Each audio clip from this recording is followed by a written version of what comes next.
Gulistan news में आपका स्वागत है और न्यूज ब्रीफ के साथ मैं शीतल शर्मा। ये इस बुलेटिन की शुरुआत करते हैं। जम्मू कश्मीर यूटी के उप मुख्यमंत्री सुरेंद्र चौधरी ने नौशेरा का दौरा किया है। अपने दौरे के दौरान उप मुख्यमंत्री ने नौशेरा में विभिन्न विकास स्थलों का व्यापक दौरा किया और यहां पर चल रही परियोजनाओं के कार्यों की प्रगति की समीक्षा की। उन्होंने आश्रम, टाउन हॉल, शॉपिंग कॉम्प्लेक्स और अस्पताल भवन का दौरा किया है और जन सुविधाओं को बढ़ाने के लिए कार्यों को समय पर पूरा करने पर जोर दिया है। उप मुख्यमंत्री ने दौरे के दौरान निर्माण की गुणवत्ता का निरीक्षण किया और निष्पादन एजेंसियों को उच्च मानकों को बनाए रखते हुए काम की गति में तेजी लाने का निर्देश दिया है।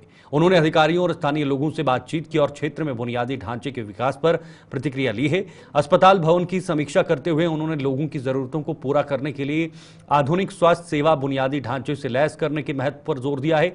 शॉपिंग कॉम्प्लेक्स में उन्होंने स्थानीय व्यापार को बढ़ावा देने और आर्थिक विकास के लिए परियोजना को जल्द पूरा करने के उपायों पर चर्चा की है।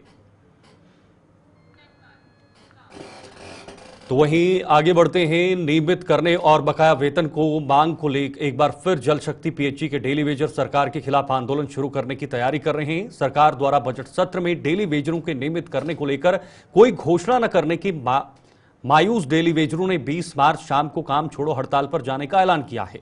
इस बात की जानकारी जल शक्ति पीएचई के डेली वेजर यूनियन के नेता राजेंद्र सिंह ताज ने दी है। यूनियन के नेता राजेंद्र सिंह ताज ने विभाग के सभी डेली वेजरों से अपने अपने स्टेशनों पर काम छोड़ो हड़ताल करने का आह्वान किया है। 20 मार्च रात 8 बजे से हम पीएचई एम्प्लॉय यूनाइटेड के बैनर के नीचे काम छोड़ो हड़ताल पे जा रहे हैं। जैसे आपने 27 फरवरी और 10 मार्च को साथ दिया है, ऐसे ही आगे साथ देने का टाइम आ गया है। क्योंकि हम अगर नहीं निकले, अपने हक के लिए नहीं निकलेंगे, तो ये सरकार 6 महीने साल करते करते जैसे 30 साल हमें हो गए ऐसे ही होंगे। आप सभी साथियों से अपील है कि अपने अपने स्टेशनों पे काम बंद करिए और 21 मार्च को जम्मू पहुंचिए। जम्मू की सड़कों पे उसी तरीके से जैसे 10 मार्च को हम निकले थे, चाहे पुल का घेराव हो, चाहे सेक्टर, चाहे और किसी तरफ जाएंगे, लेकिन हम पीछे नहीं हटेंगे। जैसे हमारा नारा है 22 जून 2022 से, पॉलिसी नहीं तो घर वापसी नहीं, अभी नहीं तो कभी नहीं का नारा ये इसलिए है क्योंकि लेह लद्दाख यूटी ने अगर उन लोगों ने 45,000 ले लिया तो हम क्या अपना हक लेने के लिए नाकाम क्यों हो रहे हैं? उसका एक कारण है कि हम जोर शोर से अपनी मांग कहीं ना कहीं नहीं पहुंचा रहे। हमारी सरकार से बातचीत चल रही है, लेकिन सरकार को भी ये चेतावनी सरकार समझे कि हमारा हक लिए बगैर अब हम पीछे हटने वाले नहीं हैं। काम नहीं, दाम नहीं तो काम नहीं, हमारा हक हमें दे दीजिए। हमें कोई शौक नहीं है सड़कों पे आने के। पिछले 3 साल से लगातार इसलिए प्रोटेस्ट कर रहे हैं कि हमें अपना हक दिया जाए। 30 साल का वो शोषण बंद करवाने के लिए लड़ रहे हैं। जल शक्ति पीएचई के डेली वेजर की काम छोड़ो हड़ताल का all Jammu Kashmir casual labour United front ने भी समर्थन किया है। इसका फैसला आज जम्मू में आयोजित all Jammu Kashmir casual labour United front की बैठक में लिया गया है। फ्रंट का आरोप था कि सरकार डेली वेजरों को नियमित करने की पॉलिसी बनाने की जगह कमेटियों का गठन करती है और आज तक सरकार कई कमेटियों का गठन कर चुकी है। उन्होंने तभी डेली वेजरों से हड़ताल का आह्वान किया है। जी, हम डिस्ट्रिक्ट पुंछ के रहने वाले हैं, आज अपने पीएचई डिपार्टमेंट से। और आज जो यहाँ हमने प्रोग्राम रखा ऑल डिपार्टमेंट का एक कॉमन काज, जिसमें कि 20 तारीख को हमारे यूनाइटेड फ्रंट की तरफ से एक पानी बंद की कॉल दी जा रही है। उसमें हम यही मैसेज देना चाहते हैं कि हम उनका समर्थन करते हैं। जो 72 घंटे की काम छोड़ हड़ताल उन्होंने शुरू किया है, उसके हम पूरा जो है सहयोग अपनी तरफ से करेंगे। और हम ऑल डिस्ट्रिक्ट में जो ये मैसेज भी देना चाहते हैं कि 72 घंटे की कॉल जो है वो फिल फोर अपनी ताकत का इस्तेमाल करें, ताकि इस गवर्नमेंट को पता चले कि पानी बंद है, ताकि लोगों को असर पड़े, इस गर्मी में लोगों को पता चले और इस गवर्नमेंट को भी पता चले कि पब्लिक जब तक रोडों पे नहीं उतरेगी। हमारे डिपार्टमेंट के तो रोड पर अब ऑलरेडी पहले से उतरे हुए हैं। हम चाहते हैं जब पब्लिक को तंगी होगी, तकलीफ होगी, ये लोग जब रोडों पे उतरेंगे नहीं तब तक हमें पॉलिसी नहीं मिलेगी। और ये गवर्नमेंट बार बार हमें ये बनाती है, कमेटी बनाती है कि हमने ये कमेटी बना ली। इससे पहले जो गवर्नमेंट आती है वो कमेटी बनाती है। क्यों कमेटी बनाते हैं? अगर आप 1 साल की कमेटी बनाते हैं, 1 साल में हमारे कितने डेली वेजर रिटायर हो जाएंगे, 1 साल में हमारे कितने डेली वेजर खुदकशी करके दुनिया से चले जाएंगे, तो हम आपकी कमेटी को क्या करेंगे? जिस कमेटी में आप कमेटी का हम इनकी फिगर जो है वो कलेक्ट कर रहे हैं, आपको फिगर कलेक्ट करने में 30 साल हो चुके हैं। 30 साल से हम अपने पीएचई के डेली वेजर जो है वो रगड़ा खा के यहाँ तक पहुँचे। अगर कमेटी बनाते बनाते हमारे सारे रिटायर हो जाएंगे। जम्मू कश्मीर पुलिस द्वारा सिविक एक्शन प्रोग्राम के तहत गुलशन ग्राउंड जम्मू में मैराथन 2024 और 25 रन फॉर यूनिटी का रन फॉर फन का आयोजन किया गया। इसमें एडीजीपी आनंद जैन ने मैराथन को हरी झंडी दिखाकर रवाना किया है। इस आयोजन का मुख्य उद्देश्य फिटनेस, अनुशासन और सामुदायिक भागीदारी को बढ़ावा देना है। इस भव्य आयोजन में बड़ी संख्या में एथलीट, पुलिसकर्मियों और आम लोगों ने भाग लिया है। मैराथन में शामिल लोगों में भारी उत्साह और जोश देखा गया। सिविक एक्शन प्रोग्राम के तहत जम्मू मैराथन का आयोजन जम्मू कश्मीर पुलिस ने किया है और जैसा हम देख रहे हैं कि काफ़ी जोश और खरोश है लोगों में। विभिन्न कैटेगरीज में सभी पार्टिसिपेंट्स ने किया है। 21 किलोमीटर का रन है, इसमें 10 किलोमीटर का रन भी है और बाकी फन भी हमने रखा है छोटे बच्चों के लिए। जैसा आप देख रहे हैं कि युवाओं में काफ़ी जोश है इस आयोजन के लिए और सभी युवा जो है ये संदेश भी ये दे रहे हैं कि हमें नशे की लत से भी दूर रहना है और अपनी सेहत, अपने राष्ट्र निर्माण में अपना पूरा योगदान देना। और जैसे आपने देखा होगा कि आने वाले समय में भी हम लोग फर्दर इवेंट्स करने वाले हैं। जैसे अभी आपका जश्न डल वगैरह होगा और बाकी जैसे पेडल फॉर पीस है, मार्टस मेमोरियल हॉकी टूर्नामेंट है, मार्टस मेमोरियल फुटबॉल टूर्नामेंट है और सिविक एक्शन प्रोग्राम के तहत और भी इसमें गतिविधियाँ की जाएंगी।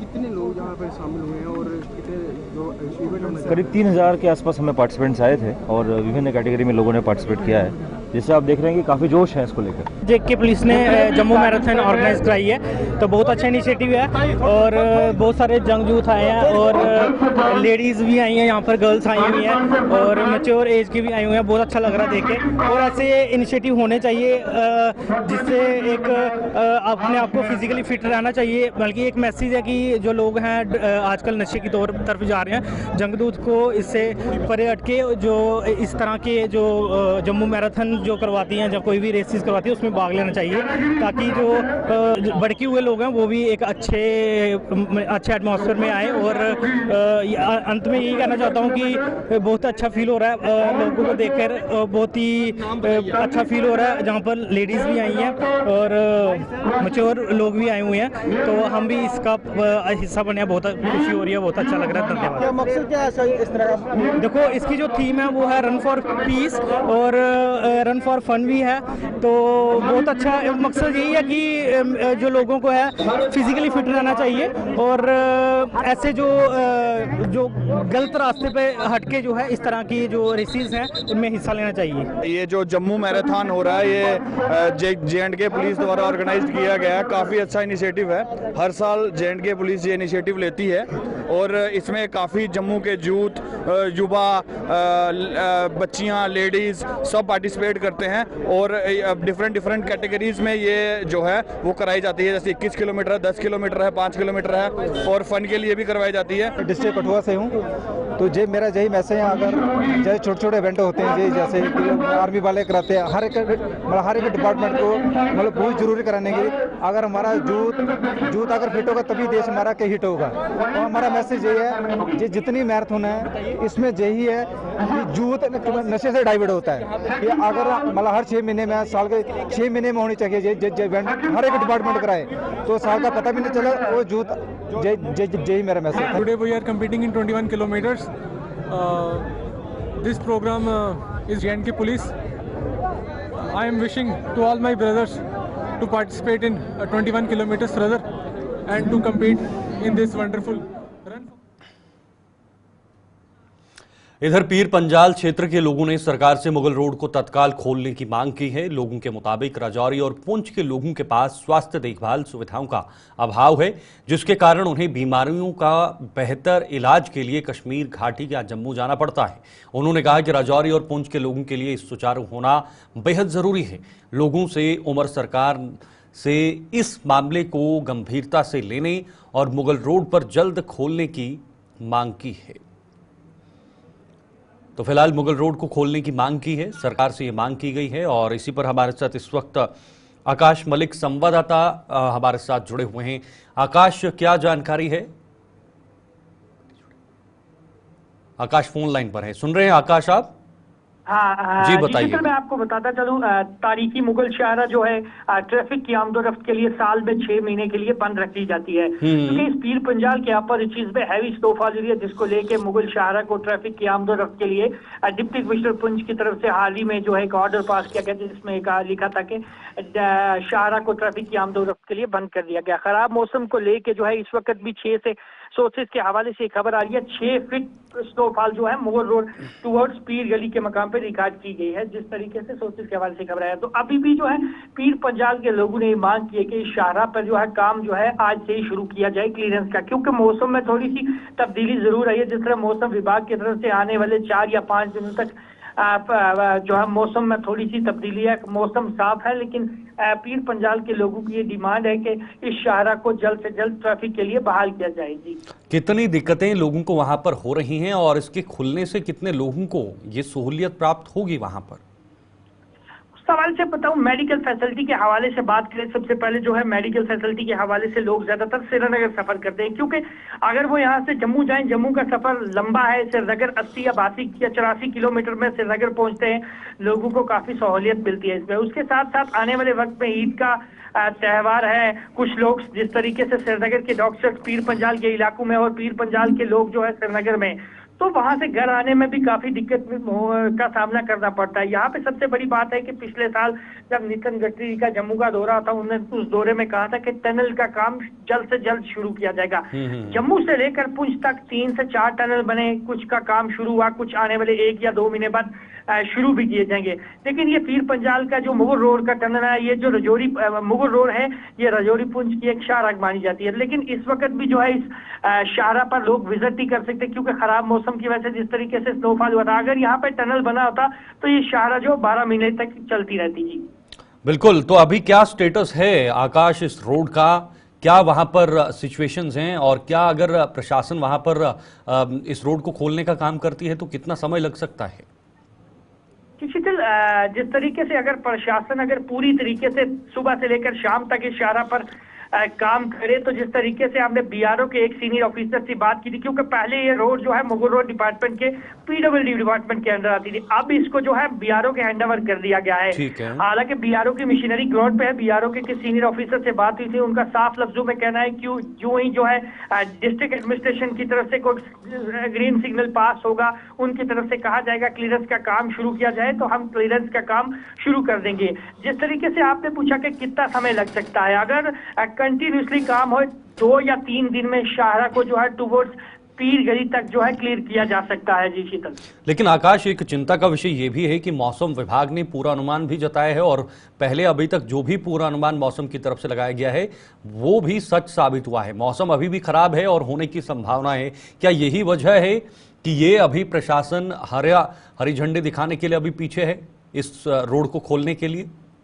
शीतल, मौसम के हवाले से बात की, जिस तरह से हमने देखा है कि आने वाले वक्त में अगर 6 से 7 दिन मौसम साफ है, क्लियरेंस कर सकते हैं, लेकिन जो एडमिनिस्ट्रेशन उसी चीज को देख रही है कि आने वाले 6 दिन के बाद दोबारा से स्नोफॉल ना हो तो फिर से इस शाहराह को खोलने में दिक्कत आ जाए। तो उस चीज को भी लेके एडमिनिस्ट्रेशन देख रही है, लेकिन एडमिनिस्ट्रेशन को फौरी चाहिए कि इस शाहराह पर क्लियरेंस का काम शुरू किया जाए, क्योंकि ये पीर पंजाल का जो बेल्ट है, जिस तरीके से मैंने पहले भी बताया, रजौरी पुंछ की शाहराह मानी जाती है और लोग जो है ज्यादातर मेडिकल फैसिलिटी के साथ साथ और भी जो है बिजनेस के हवाले से बात करें श्रीनगर में ज्यादा होता है। तो इसलिए पीर पंजाल के लोगों ने ये मांग की है कि इस शाहराह को जल्द से जल्द खोला जाए। बहुत बहुत धन्यवाद, बहुत बहुत शुक्रिया आपका आकाश, ये जानकारी के लिए। बहुत इंपॉर्टेंट है इस सड़क को खोलना, क्योंकि बहुत सारे लोग इस रोड को खोलने का इंतजार भी कर रहे हैं और गुहार भी लगा रहे हैं। इधर डोडा में लगातार ट्रैफिक बढ़ता जा रहा है और इससे शहर में ट्रैफिक की समस्या भी बढ़ती जा रही है, जिससे आम लोगों को भारी परेशानियों का सामना करना पड़ रहा है।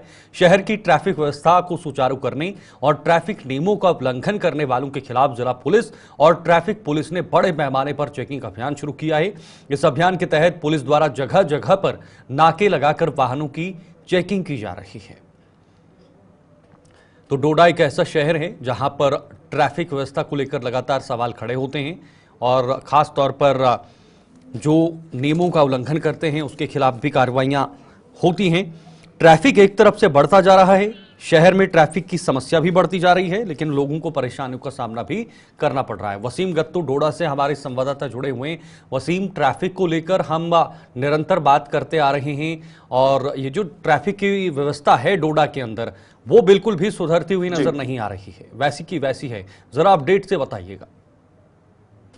बिल्कुल शीतल, देखिए जहां पे रमजान का बड़ा ही पाक महीना चल रहा है और लगभग 2 दिन पहले आपने देखा था, हमने कुछ लोगों से भी बातचीत की थी। हालांकि कुछ ही टाइम बचा था इफ्तारी के लिए और कुछ लोगों का यह भी मानना था कि आज हमें रास्तों में ही इफ्तारी करनी पड़ेगी, क्योंकि सिस्टम में जो खराबी है रास्तों में, आप देख सकते हैं कि रॉन्ग पार्किंग में जो गाड़ियां खड़ी हैं। और बड़ा इंपॉर्टेंट इसमें यह कि आपने देखा था कुछ टाइम पहले जब हमने एक खबर दिखाई थी जिसमें आपने देखा कुछ सरकारी गाड़ियां जो है रास्तों पर पड़ी है। हालांकि एडमिनिस्ट्रेशन ने उस पर काम किया कि कंडम गाड़ियां जो भी रास्तों में है उनको हटाया गया, पर आज भी आप देखेंगे कुछ गाड़ियां वैसे ही की वैसी पड़ी हुई हैं। हालांकि यहाँ पे जो ट्रैफिक पुलिस के जो सीनियर ऑफिसर यहाँ आए, डीएसपी ट्रैफिक सरबजीत सिंह, उनने काफी अच्छा काम किया। हालांकि मुझे लगता है 10 से 15 दिन हो गए। आज संडे के दिन भी वो जमीनी सतह पे काम कर रहे हैं, लोगों को अवेयर कर रहे हैं। आज भी लगभग 10 से 12 चालान किए और लोगों को अवेयर भी किया। साथ साथ में लोगों को भी थोड़ा सा समझना होगा। और बड़ा अहम इसमें यह है कि आपने देखा था जहां पे जिला डोडा के अंदर मल्टी स्टोरी कार पार्किंग का काम लगा था ओल्ड बस स्टैंड के अंदर, वो अभी पूरा नहीं हो चुका है। हालांकि जो उनको अल्टीमेटम दिया गया था इस टाइम तक आप इसको खत्म कीजिए, उसका काम अभी चल ही रहा है। और लोगों का मानना है कि फिलहाल जब ईद आ रही है, उस ईद के लिए टेम्परेरी तौर पर वहां पे उसको खोला जाए। जो भी लोग बाहर के आएंगे वो अपनी गाड़ियां फिलहाल वहां पे पार्क कर सकते हैं। तो एडमिनिस्ट्रेशन को इस तरफ भी ध्यान देने की काफी ज्यादा जरूरत है। लेकिन डोडा की वसीम ट्रैफिक की सवाल उठाया जी, ट्रैफिक की व्यवस्थाओं को सुधारना एक बहुत बड़ी चुनौती भी है और इसको होना भी चाहिए, क्योंकि डोडा एक कंजस्टेड शहर है, छोटा शहर है। वहां पर जब गाड़ियां बढ़ जाती हैं तो एकदम से वहां पर भीड़ लग जाती है। तो उसके लिए क्या ऑल्टरनेटिव रास्ता है और कैसे उसे अपनाया जा सकता है? बिल्कुल, देखिए शीतल, जो ओल्ड बस स्टैंड है जहां पे मल्टी स्टोरी कार पार्किंग का काम लगा है, दोनों तरफ से आप चाहे बस स्टैंड के राइट साइड से जाएं या लेफ्ट साइड से जाएं, दोनों तरफ से उसके लिए रास्ता जो है वो पहले ही रखा गया। और आज जब नई बिल्डिंग वहां पे तामीर हो रही है उसके लिए भी जो उसी तरीका का रास्ता रखा गया है। तो एडमिनिस्ट्रेशन अगर इस पे फोकस करेगी, फिलहाल जब रमजान का जिस तरह से ये पाक महीना चल रहा है, गाँव से इलाकों से जब लोग आते हैं खरीदो फरोख्त के लिए, तो जिला डोडा के अंदर ये चीजें काफी ज्यादा देखी जाती हैं। ट्रैफिक मैस देखा जाता है। हालांकि जहां पे स्कूल आज लगे हैं कुछ दिन पहले, बच्चे हम देखते हैं कि सड़कों पे देखने को मिलते हैं। और कुछ लोगों का यह भी मानना है, जैसे प्रोफेशनल कुछ लोग हैं, एडवोकेट साहिबान से हमारी बात हुई, उनका मानना है कि 11 12 बजे हम अपने जो है ऑफिस में पहुंचते हैं या कोर्ट हम पहुंचते हैं। तो ये चीजें जो है एडमिनिस्ट्रेशन को दिखनी चाहिए और मुझे लगता है कि डिप्टी कमिश्नर डोडा इस पे ध्यान देंगे। हालांकि पुलिस इसमें काफी अच्छा काम कर रही है, ट्रैफिक पुलिस इसमें काम कर रही है, लोग काफी अच्छा कॉपरेट कर रहे हैं। लोगों को थोड़ा सा जो सिस्टम में खराबी लग रही है, उस सिस्टम को सुधारने में एडमिनिस्ट्रेशन मुझे लगता है कि आने वाले टाइम में एक अच्छा ठीक है। बहुत बहुत शुक्रिया आपका वसीम, ये जानकारी के लिए। लोगों को भी हल्का सा सहयोग करने की जरूरत है ताकि जो प्रशासन है या पुलिस है वो सही रास्ते पर इन व्यवस्थाओं को लाए, जिसकी सुविधा सीधे लोगों को ही मिलने वाली है। इधर जिला रियासी में पेश आए एक सड़क हादसे में 20 से अधिक लोग घायल हो गए। जानकारी के मुताबिक मोगला से तरेहाट जा रही एक मिनी बस तारा मोड़ पर चालक के नियंत्रण से बाहर होकर पलट गई। सभी घायलों को इलाज के लिए तरियाट के अस्पताल में भर्ती किया गया है। एक बहुत ही दुखद हादसा यहाँ पे पेश आया है तारे मोड़ में, जो कि मोगला और तरियाट के बीच में एक जगह है। तो एक कैंटर जो मिनी बस है मोगला से तरियाट के लिए आ रही थी, उसमें ज़्यादातर लेडीज़ ही सवार थी, क्योंकि यहाँ पे तरियाट में एक डेथ हुई है तो वो उसमें शामिल होने के लिए आ रही थी। तो बीच रोड में एक गाड़ी एक्सीडेंट हो गई और उससे 20-25 लोग जो हैं वो जख्मी हो गए हैं, जिनमें से 4-5 लोगों की जो है कंडीशन जो है वो थोड़ा सीरियस है, बाकी जो है वो खतरे से बाहर लग रहा है। तो यहाँ पे जैसे ही तरियाट CSC वालों को पता लगा तो उन्होंने फ़ौरन हरकत में आते हुए अपनी एम्बुलेंस से वहाँ पे दौड़ाई। जो लोकल लोग थे उन्होंने अपनी गाड़ियाँ वहाँ पे लेके वो चले गए, तो सभी ने उनको रेस्क्यू किया। और उसके बाद यहाँ पे तरियाट में जो भी हमारे पास स्टाफ हालांकि बहुत कम है, जो भी अवेलेबल है, डॉक्टर साहब, उनका सबॉर्डिनेट स्टाफ और जो भी सोशल वर्कर जो हमारे हैं, इवन जो केमिस्ट जो बाहर जो अपनी प्रैक्टिस वगैरह करते हैं, वो सभी ने मिलके उनका जो है वो ईमानदारी की। ड्राइवर की गलती ये कुछ नहीं कह सकते, सवारी ओवरलोड थी, सवारी बहुत है, मगर जो गाड़ी है ओवरलोड बहुत, ओवरलोड गाड़ी बहुत। आप बोल सकते हैं कि गाड़ी में भी ऐसे लोग थे बहुत। Department of agriculture production and farmers welfare द्वारा जम्मू के गढ़ी मिश्रीवाला में एक कार्यक्रम का आयोजन किया गया, जिसमें डीडीसी जम्मू भारत भूषण बीजेपी विधायक का श्यामलाल शर्मा मुख्य रूप से शामिल हुए। कार्यक्रम के दौरान किसानों को जहां आधुनिक तरीके से खेती बाड़ी के बारे में बताया गया, वहीं सरकारी द्वारा चलाई जा रही योजनाओं के बारे में भी उन्हें बताया गया। अपनी तकरीर में भी कहा, ये आज का जो कार्यक्रम है ये पूरा किसानों को समर्पित था।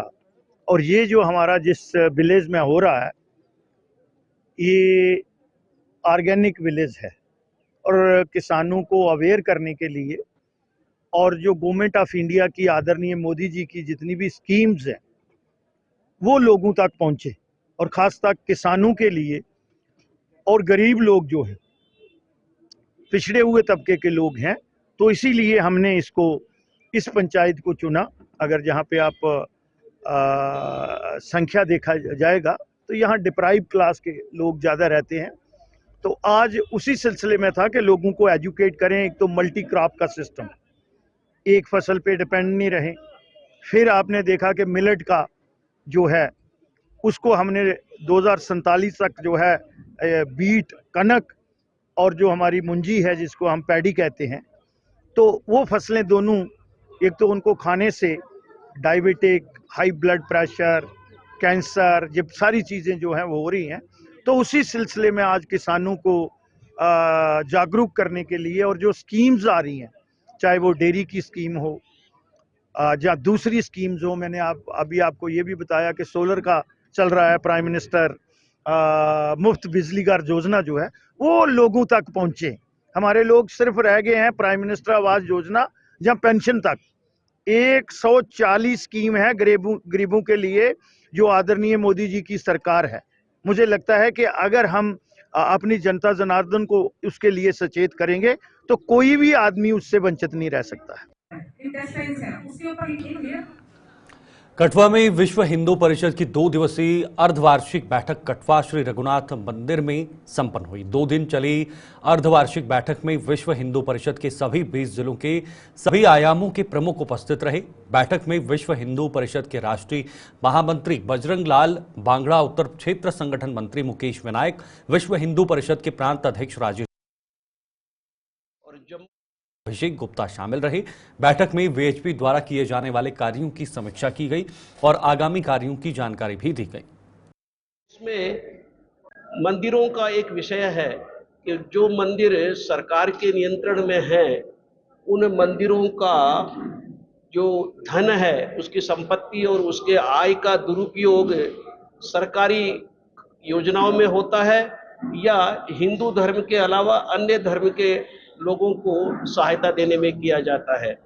विश्व हिंदू परिषद इसका प्रारंभ से ही विरोध करती रही है कि हिंदू मंदिरों की संपत्ति और आय सिर्फ हिंदू समाज के कल्याण और हित के लिए है। उनको पुनः सरकारी नियंत्रण से बाहर कर हिंदू समाज को सौंप दिया जाए, इस प्रकार का एक आह्वान, इस प्रकार की मांग विश्व हिंदू परिषद ने की है। हाँ, एक आश्वस्ति मिली थी हिंदू समाज को कि राज्य का पूरे भारत में विलय अब सामान्य रूप से अन्य राज्यों की तरह हो गया है और हर प्रकार से ये संभव रहेगा।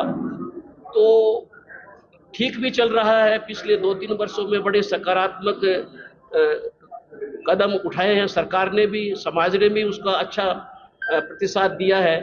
परंतु हाल के कुछ 3-4 महीनों में ऐसी घटनाएं हुई हैं जो ऊपर से देखने में छुटपुट घटनाएं लगती हैं, आपराधिक घटनाएं लगती हैं, परंतु हमारा ये मानना है कि ये सुनियोजित आतंकवाद का एक नया। न्यूज ब्रीफ में फिलहाल के लिए इतना ही। वक्त एक ब्रेक का है, लेकिन ब्रेक के बाद भी खबरों का सिलसिला जारी रहेगा। आप बने रहिए गुलिस्तान न्यूज के साथ।